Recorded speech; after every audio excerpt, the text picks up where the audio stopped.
Hey, everyone, and welcome back to another episode of the Splash City Basketball Podcast, your home for everything happening on the hardwood in the land of 10,000 lakes. I am your host, Steve Hartman, coming to you today with an episode where we recorded from Las Vegas after a couple days down at the Thomas Mack Center and Cox Pavilion, watching a lot of different players, kind of finished with the Timberwolves experience there. So before we get into that, let me take a quick minute. Love to have you subscribe and follow the episode on Apple, Spotify, and YouTube, or give us a follow, Splash City Basketball Podcast on Instagram and TikTok. I want to give a quick shout out to Mike Alexander, Derek Long, and Paul Marita for their questions heading into Summer League. We get into some of the answers to their questions later in the episode. So Derek and I just wrapped up the annual pilgrimage to the NBA Summer League. It was only 112 degrees there, but it was nice and cool inside Thomas Mack Center. But the city was on fire, not only just between Summer League, there was also the Conor McGregor fight. There was the World Cup. Just lots of things going on down there in Las Vegas. It definitely felt busier than any time I've been there, including March Madness. So we stayed downtown this time, explored a few different things, checked out the Arts District. But it was a great time. I actually saw some celebrities walking through the casinos down on the strip. So that was fun. But most importantly, we were there to watch basketball. And in the main segment today, Derek and I discuss our full kind of firsthand experience, some of the things that we noticed this year versus last year, some of the different players, things that we noted in terms of performances, but also like had some interesting conversations with an assistant GM from a Japanese league who is sitting next to us. And so that was really fun. But we also talked about some of the local guys. So I was keeping my eyes on, Javon Hadley and Kendall Brown, Cam Christie from the Gophers, Cameron Carr played at Baylor, had some nice performances. So that's all coming up in today's show. Before we unpack the full Vegas experience, I got to run through a few other things here happening locally in the state of Minnesota. We're going to start with the Minnesota Lynx, who just wrapped up a good stretch after losing a heartbreaker to Connecticut. They finally bounce back and get the 380th record-breaking victory for Cheryl Reeve. She is now officially the most accomplished coach in the regular season as well as the postseason, to go along with her 4 WNBA titles. So they beat the Sun 86-80 on Wednesday. And then they won again against New York over the weekend, 90-85. So big win there against one of the best teams in the league. Looking up at the week ahead, Monday they got the Phoenix Mercury, a couple other games later this week. They're still navigating some injuries, but it sounds like Nafisa Collier is really getting close. That would give them a huge bump. They're still one of the best teams in the league, one of the best records, but getting Collier back will just absolutely be a game changer. They're going to hopefully ride that momentum into the playoffs here as we hit the stretch run of the WNBA season. Also, T-Wolves continue summer league play. So Isaiah Evans had his first game on Saturday. We'll see if he can build off that. He looked a little rusty. Rocco Zakarski's had some up and down moments. Zion Pullins actually looked pretty good. Probably the most consistent performer for them so far. And I also really like Donovan Williams. So if you guys want to check out the Wolves Summer League, they'll still be playing the rest of the week here as well. Also over the weekend, we saw the opening of the Twin Cities Pro-Am. And again, if you haven't been following, this is one of the things I've been touting on social media and on my last podcast. Just really love this event. It's a free event. It's great for kids. Get some people watching basketball in the summer, watching some pros who play over in Europe sometimes. I know Dane Danjo was at Summer League, and he's potentially on a roster here. Jamison Battle got some good run with the Raptors last year. He might be playing. So you get some pros, and then you mix that in with the best high school players around, some of the local college guys from Mankato or Minnesota or elsewhere, but just Twin Cities natives. It's a really fun event. Playing over at De La Salle. So that opened on Saturday. They play, I think it's Monday, Tuesday, Thursday during the week, but you can check out their schedule online. Just go to Twin Cities Pro-Am schedule and you'll find everything there. Hoping to get over there this week, but maybe it might be next week. Anyway, hope to see you there. And then the last thing I wanted to bring up was just the Breakdown Summer Basketball Series. This is a high school event, high school teams, not AAU. And so there's a lot of these events happening around. There might be one in your area. This weekend they were at St. Michael Albertville and then up in Ada Borup. I know the Red Lake County Rebels, who were one of the best Class A teams, they took that event. Tuesday it's at St. Louis Park, and then there are stops in Fergus Falls, Austin, Delano, uh, Alexandria, Woodbury coming up later this week. So just a really fun event. If maybe your local team is playing, check it out. Or if you just want to watch some really good quality high school basketball teams play and they're in your area, check them out. It's a great event. Good way to follow some of the teams that will be up and coming in the next season. And then lastly, I'm working on an article for Hitting the Hardwood covering kind of the Gopher players that I saw in Las Vegas, and guys that Gopher fans will be familiar with. For instance, Liam Robbins, right? Played his season with Minnesota, transferred to Vanderbilt. He was on the Knicks roster, and some guys like that. So we'll talk about some of the Gopher players in my next Hitting the Hardwood article. But for now, let's take you to our recording from the Broken Yoke Cafe down in downtown Las Vegas, talking NBA Summer League. All right, another Summer League in Vegas has concluded for us. It's day 4, I believe, officially, but heading out to the airport shortly, enjoying some coffee. I'm here with Derek. Derek, it's 2 years in a row. Thanks again for starting this tradition. And any big thoughts on this year's Summer League that we witnessed? Yeah, I mean, it's always a great setup. Crowds were solid, similar to last year, having the big draw with Cooper Flag. I mean, you expected it to be big, but it was still equally big this year. I think the Thursday stretch is the biggest thought for me right away. Your big stars are coming in on a Thursday, and so it kind of pushes the casual fan to replan the weekend. We're going to have to get the okay to come out a little longer, maybe come out on Thursday morning instead of Thursday night, because we missed the big matchup between Devonsa and Peterson on Thursday night, which was all right. But you thought maybe the Conor McGregor fight, maybe they decided to move some things around, or because like last year, I think the Cooper Flag Dylan Harper matchup was Saturday, right? Right. Yeah. I mean, if there's here counting up, there's the McGregor fight, World Series of Poker, World Cup, and we got introduced to the Power Slap competition. Power Slap was the highlight of the weekend, I think, maybe. Yeah, that was awesome. Yeah, it was a great. We did a little different. So last year, for those that maybe have interest in coming out, you did an Airbnb the first time. Last year we went to the Strip, stayed down there, and then this year we stayed downtown. All kind of different vibes, obviously. If you had to pick one, like how would you rank those and like your experience, just from like getting to the arena, enjoying the Summer League experience, not all the other stuff.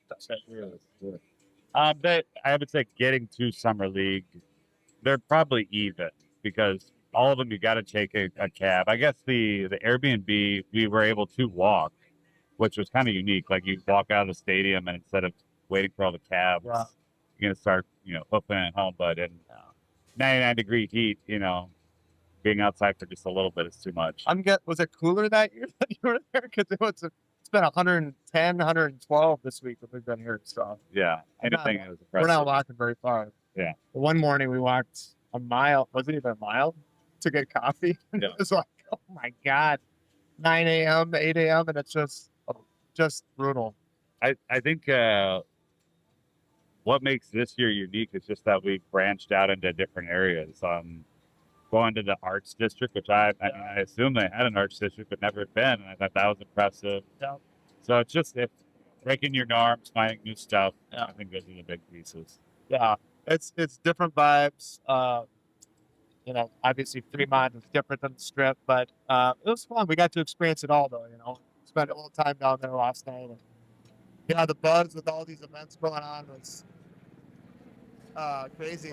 We got a private helicopter coming to pick somebody up. That's probably the big advantage of staying down in the Strip is you see all the players walking through the casino. I mean, last night we saw at least 5 or 6 big names just kind of walking through. Yeah, Walker Kessler. We saw Brian Shaw, longtime Lakers coach. We saw Mel Gibson. I mean, that was pretty sweet. It was fun. Yeah, that was a big part of it. Although you saw the biggest celebrity of the weekend was the slap fight, power slap guy downtown in our hotel. It's my opportunity to get a photo with it. Just from the arena, like I think last year at my first time, I didn't really know. So there was a lot more like people like walking around. We ate at the arena, which is sure we didn't do much of. But like people were talking about that DQ line just being epic, and it's just I don't know. I'm just live so close to a DQ that I don't think about it. Other people are just enamored with it. So you got the one at the Excalibur and you got the one at Thomas Mack Center. Well, when you think about it, and this is a rookie mistake. If you go to the Thomas and Mack and you're hungry, you're going to be eating ballpark food, which you can only take so much of. So I'm sure DQ just settles the stomach on a few people. But yeah, if you're going out to the games, eat beforehand, eat afterwards. Yeah. Use the ballpark as only a bridge. Yeah, get a base like anything else you do in Vegas. You got to have a good base. Okay, so let's see. Anything else on the experience getting there, Vegas? I mean, it was a very busy weekend. That was like number one, I think I noticed was like last year was busy at the arena, but this year with all this stuff going on, just generally this would be a slow time of year in Vegas because it's just so hot, but it was not the case this weekend. It felt like busier than March Madness, I think, in my opinion. A lot of Argentina jerseys. Yeah. Different crowds that aren't typically here. Yeah. So, just let's talk about like the games and vibes. I think some people, I even had a buddy say like, "Oh my God, watching these games, it's like, who wants to go watch this?" And there is an element of some bad basketball at times, but there's also, our other friend yesterday mentioned how hard they play because it's like their jobs, their careers are on the line, and so you do get a mix of jacking up shots, and poor play, and out of control, but there's also like some really good effort plays, and I think that stands out to me as like how the games are played. Because there was a couple games we watched on Friday that were like 30-point blowouts, teams shooting like 20% from three and just jacking them up and not making anything. So that part is kind of hard to watch. But then there was that what game was it that was super close and compelling and really well, Miami and Pacers. Yeah. I mean, that was just a really fun game. So yeah, I think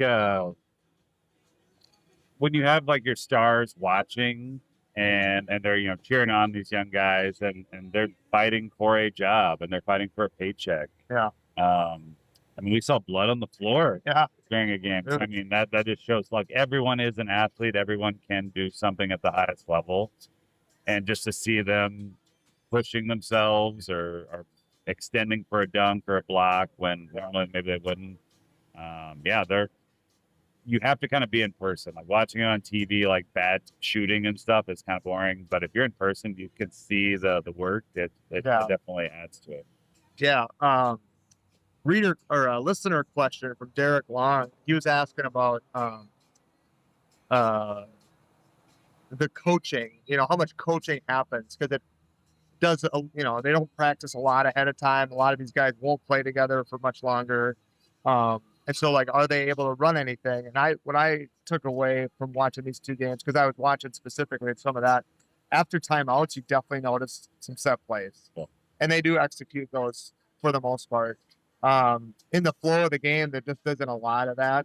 It's more about spacing and getting guys in position and, who do we want setting the pick up top and who do we want in the corner, that stuff. One of the things that stood out to me was the guys who just do their job, like there's some, let's be honest, out of all these players, one or two guys will make the active roster. or to have an impact on the season. 3 or 4 maybe are G League guys, and the rest are probably in Europe. But the guys who like just, hey, I'm good at this and I'm gonna own this, and those guys stand out to me. And like whether it's a guy that shoots, like I think it was Tyler Nickel for the Knicks stood out to me. Javon Hadley for the Heat. Cretan Durham Hawk did, like just plays defense and hustles all over the floor. I mean, he's not great at anything, but he just does what they need. And those are guys that I think end up getting a role somewhere, because it's like, we don't need you to be the playmaker, ball handler guy. We got all-stars that do that in the NBA. But so just like, that's kind of interesting to me, watching the guys who just like accept that and don't try to do too much, because the guys that do too much end up turning it over, taking bad shots, and it's kind of hard to watch at times. So. Yeah, you can see that with point guard slide too. Like if they're really just working on assists, getting guys open, setting the floor, like they're not trying to score. They're trying to just run the ship. Yeah. And it'd be very telling if they make it to the next level or not. Yeah.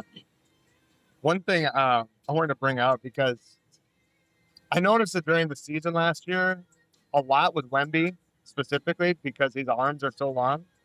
But I noticed that even just when you're that close, like we are at Summer League, the screens and how they like extend their arms on, like they're like literally pushing guys on screens, and somehow that goes uncalled. And I don't know when that started, but it drives me nuts. Yeah. It's trickling into pickup basketball sometimes, and I'm like, dude, you just pushed me. Yeah. It's on a screen. Like that's illegal, or it used to be. I don't know what happened or when that changed. Yeah, it's a little jersey tug, a little extra push. They got to keep it rolling so they're not calling the fouls on it. So So we saw the Wolves last night. They played at 4:30 against Denver. Coincidentally, the same team we saw them play last year. Christian Brown was in the house for both. This year, no Ant, unfortunately. So that was kind of I think there was a lot of hope that he might show up with LaMelo, but did not happen. I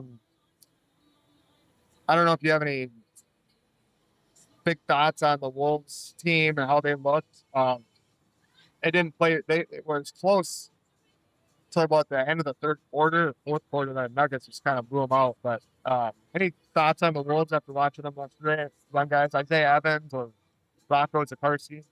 Yeah, it definitely seemed like they just hadn't gelled yet as a group. The group that was out there, like they were, going through the motions, trying to make some individual plays. Nothing was falling. Evans, you could tell the talent is there. It's just, first game out, trying to mix in, make a splash. It just didn't click. Yeah. Evans looked pretty rusty, I thought.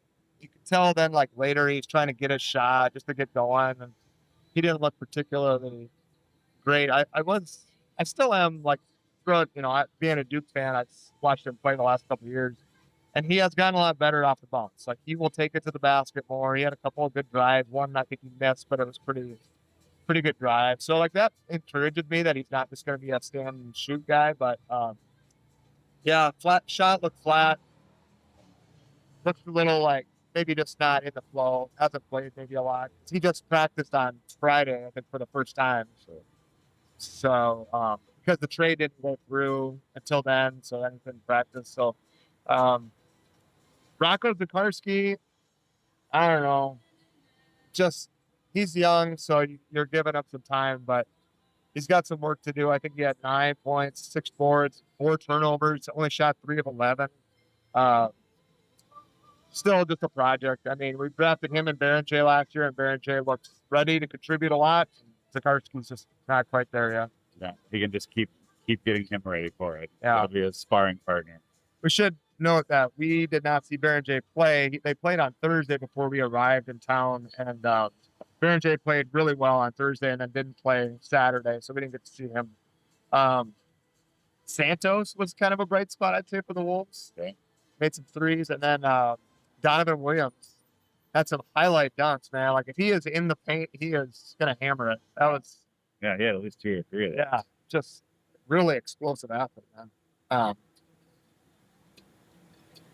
the Nuggets side, yeah, that Stevenson could really shoot it. He was impressive. KJ Simpson from Colorado had a nice game for the most part.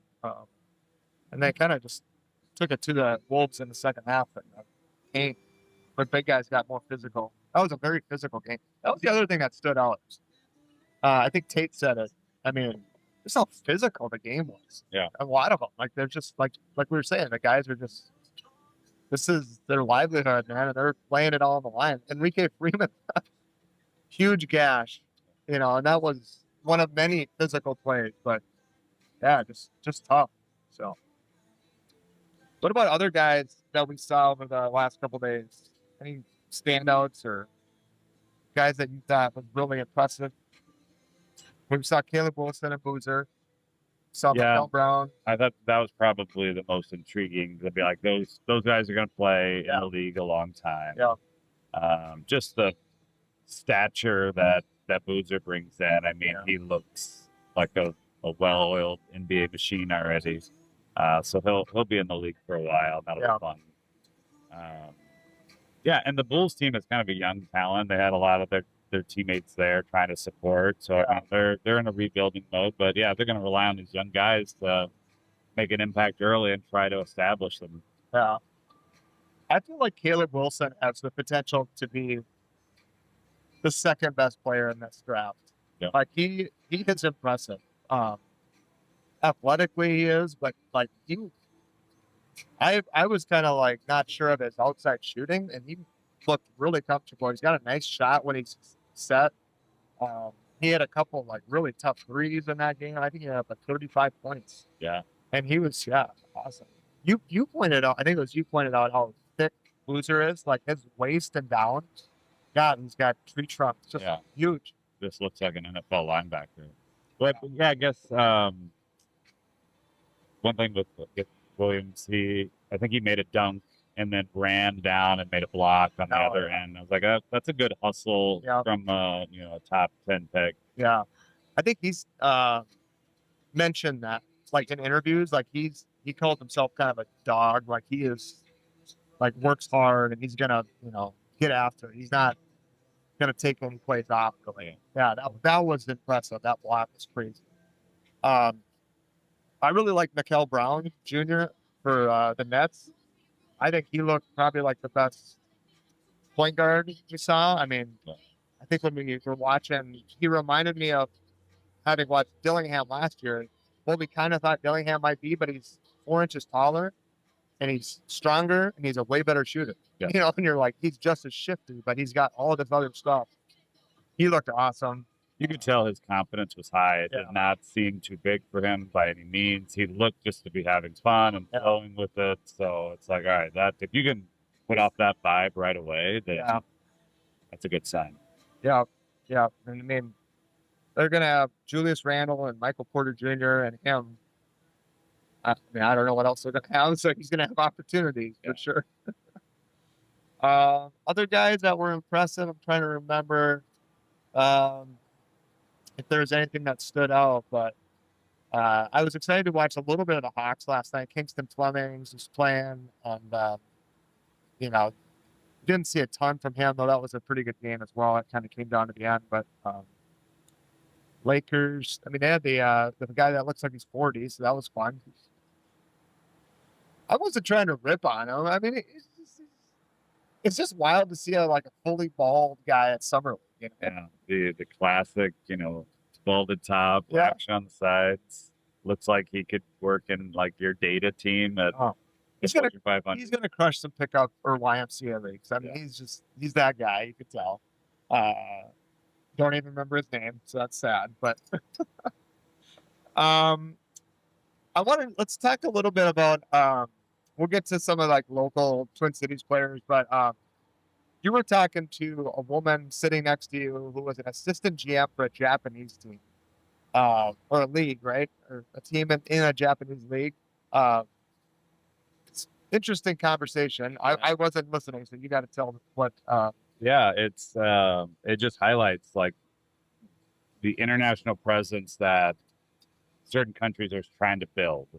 And so she was an assistant GM for the newly rebranded B League And there's, I think, about 26, 27 teams in this league. And her goal for the next couple of days was just kind of going through scouting players. You have these players that just aren't going to make rosters, but, could really elevate another league and could stand out and potentially start right away.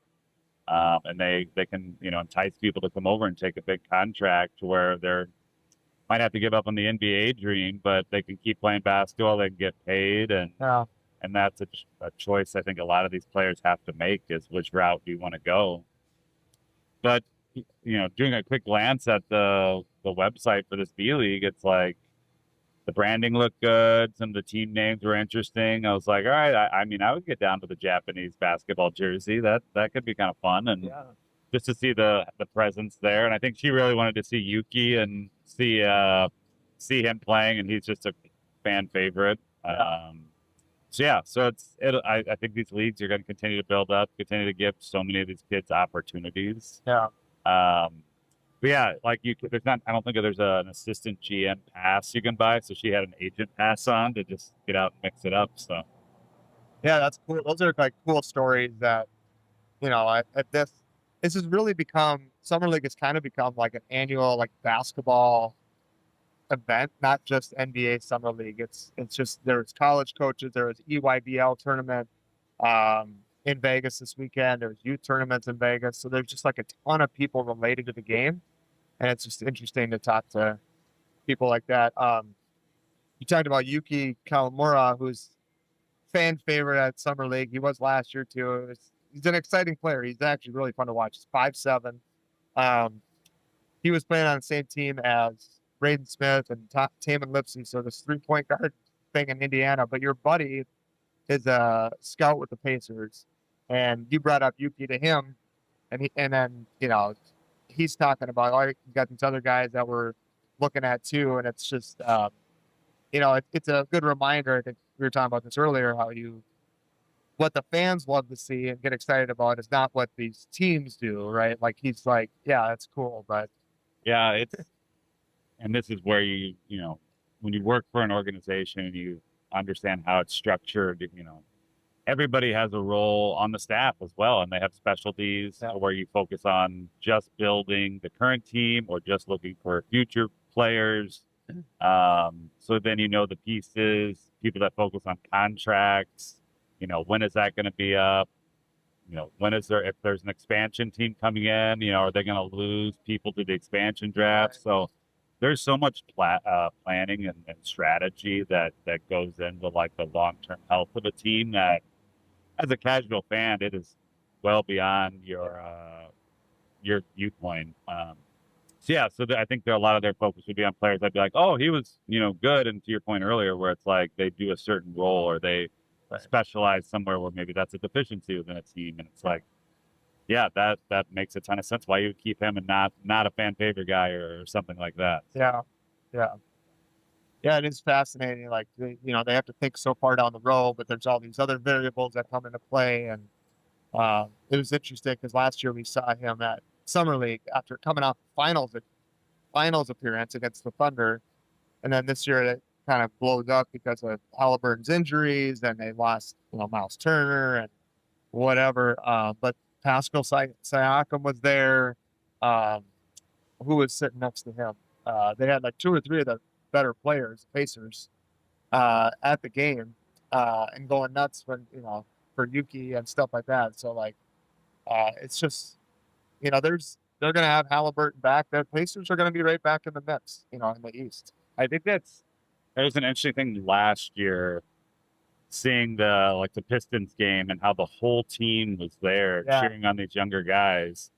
And, you think that has an impact, especially if some of these younger guys come up and you have your whole team there cheering you on. And then the Pistons had a great season last year. So it just shows there's some camaraderie there. Yeah. For teams that don't have anybody there, it's like, what's the locker room like? Do they have a bomb? Yeah. Guys, I saw that at the Mavs game last night. Like, there was a ton of Mavs players there, working the crowd and, sitting together. So it's like, all right, they're trying to build something there. And I'm sure that's pushed by their organization. Yeah, Cooper Flagg was there signing autographs for pretty much anybody that he could reach from Yeah. the floor level. About halfway around the stadium. Yeah, it's crazy. But yeah, I think, that's one of those things that shows up. Like, as a Wolves fan, I noticed that there weren't really any Wolves players. Finch was there, a bunch of the assistant coaches were there. Tim Conlon obviously was there, but you didn't see Ant, you didn't see Jaden, you didn't see Rudy. Not to say that means anything, but it's just it was something that stood out to me. I was like, huh, that's wild. Yeah. When you got these other star players there too. But anyway, any other, like, before, I got a few things on some individual players, but any other,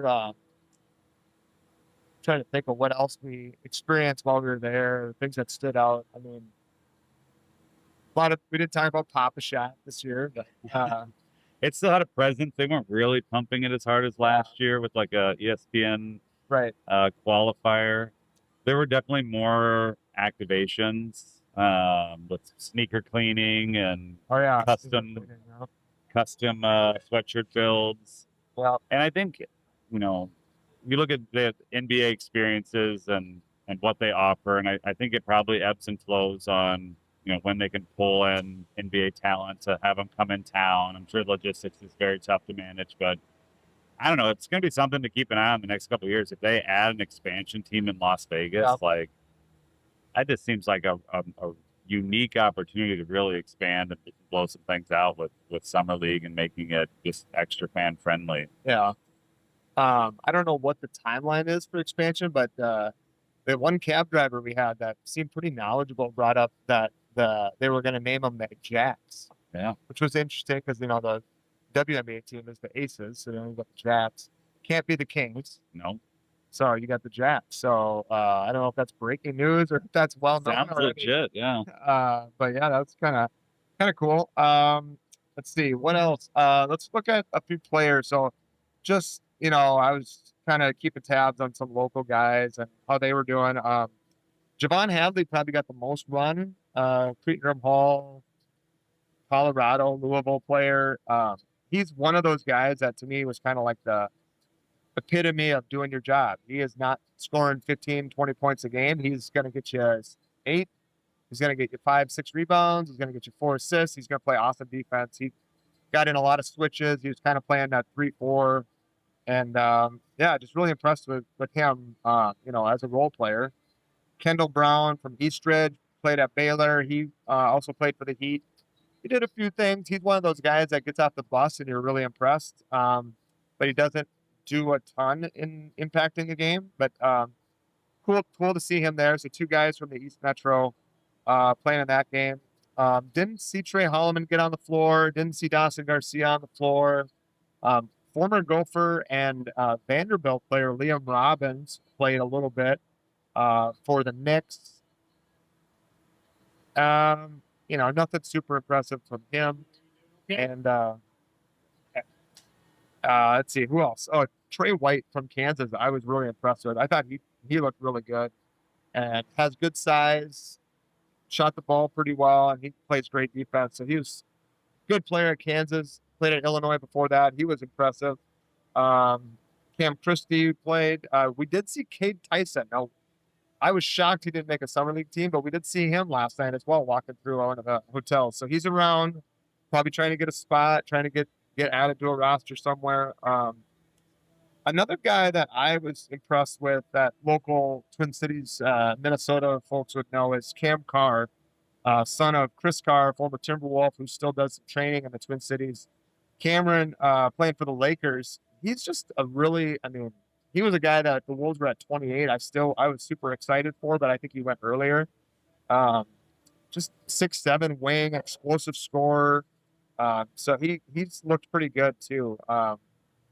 Jameer Young, I think him and Jace Richardson hooked up yesterday. That was a fun point guard battle with the Magic and the Heat. So Jameer Young, that Heat team is actually pretty good. They have a lot of fun players, but Jameer Young, former Maryland player, I was pretty impressed with him. So, outside of that, I didn't really, see too many other local players having big impacts, but we'll see if any of them make a roster. Cam Christie, I would expect to make the Clippers roster, just based on his, he's had a good couple of years in that organization. So, yeah, we forgot to mention Jaylen Brown showing up yesterday, and he was like the big star that showed up. So that was cool. That was the Sixers game after the big trade with Boston. So It must have been the first introduction because he like held up the jersey. So that was like probably first debut of holding the Brown Sixers jersey. Yeah, Nick Nurse was on the broadcast, and then at halftime they had the Jaylen Brown Sixers jersey reveal or something. I don't know. But yeah, that was a cool moment. Yeah, when those guys show up, there's definitely like a buzz. That's Ant last year was like that, and Jaylen Brown comes in and everybody's whispering, "Oh, it's Jaylen Brown." But yeah, good stuff. All right, well, we got to get to the airport here pretty soon. But again, super fun. And everybody I've talked to that's a hoops fan, I've said this is a great time. Make it an experience. It's very hot, but that going in. So it's just a really fun. A lot of kids. Like that was another thing, right? Like I don't know if there was more kids than last year, but it seemed like a lot of kids were there and enjoying it, getting autographs. It's as accessible to the players and coaches as you're probably ever going to be. And it's not overly expensive unless you want it to be. So, which is kind of nice. Get great seats for $65. All the games you could watch. So good stuff, man. Yeah. Can't wait to do it again next year and earn a new badge for going to Summer League. Yeah, that's right. So you're 3 of the last 4 years? You missed one in there, so that's a good run. We should probably book our tickets today, right? Yeah. I'm sure our families and wives would be thrilled with that. But, yeah, it's great stuff. I think I'm gonna do a post or an article for Hitting the Hardwood on the Gopher players that are here. So watch for that next week. But for now, I guess that's us signing off from downtown Las Vegas, man. Yeah. Appreciate it. Cheers. All right, that'll do it for today's episode. Thank you again for joining me. Thank you for listening. Give us a follow, subscribe wherever you listen to podcasts. Also, give us a follow on social media if you want to get into the conversation. And I appreciate everyone who sent in questions about Summer League. Really had a fun time out there, and appreciate Derek for kind of helping organize that. And I think that's going to be kind of an annual thing. So it's getting bigger, it's getting busier. And, I kind of have talked to some other people who are interested in basketball, and I said, this is a great way to experience it. There's EYBL AAU tournament going on. So there's a lot of college coaches around, a lot of players kind of milling around. It's about as good a access as you can have. And for those with kids, especially younger players who are really interested in the game, Summer League's great because there's a lot more access to players and autographs, coaches, things that you just don't get during a regular NBA season. And so if you have someone who's really a hoop head like I am, it's a great experience. It's becoming more than just NBA Summer League. It's becoming kind of an annual basketball tradition of fans and players and GMs and coaches getting together and enjoying the game. So if you can withstand the blast furnace of Las Vegas in July, definitely worth it. So again, thank you all for listening. Appreciate you being here, and we'll see you on the next Splash City Basketball Podcast. Back in that bag again.